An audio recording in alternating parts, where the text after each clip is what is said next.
চট্টগ্রাম বিশ্ববিদ্যালয়ে স্বরাষ্ট্র মন্ত্রণালয়ের পক্ষ থেকে সর্বোচ্চ সতর্কতা দিয়ে সেখানে আগামী 1 মাস যাতে শান্তি শৃঙ্খলা ব্যাহত না হয় সেজন্য বিশেষ ব্যবস্থা গ্রহণ করুন।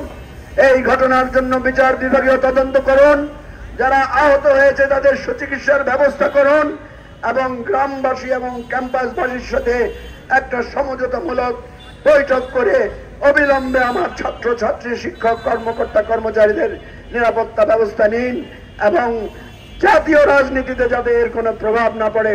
কোনো ষড়যন্ত্র যদি কেউ করে থাকে, পলাতক ফ্যাসিবাদের যদি সেখানে কোনো অংশীদারিত্ব থাকে, তাদের বিরুদ্ধে কঠোর ব্যবস্থা গ্রহণ করার আহ্বান জানিয়ে আমার বক্তব্য এখানে শেষ করছি। খোদা হাফেজ। বাংলাদেশ জিন্দাবাদ। চট্টগ্রাম বিশ্ব। তিনি চট্টগ্রামের জিওসিকে কালকে আহ্বান জানিয়েছেন, পুলিশ প্রশাসনকে আহ্বান জানিয়েছেন, স্থানীয় প্রশাসনকে আহ্বান জানিয়েছেন, কিন্তু তিনারা চট্টগ্রাম শহর থেকে বিশ্ববিদ্যালয়ের 19 কিলোমিটার যেতে মাত্র 3.5 ঘন্টা সময় নিয়েছেন। আমরা দায়িত্বহীনভাবে বলতে চাই এটি সুস্পষ্ট ষড়যন্ত্রের লক্ষণ।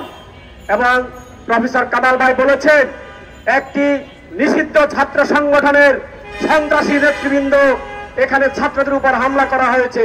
শুধুমাত্র জোবরা গ্রামের লোকজন হামলা করেনি, জোবরার আড়ালে সেই সন্ত্রাসীরাও হামলা করেছে।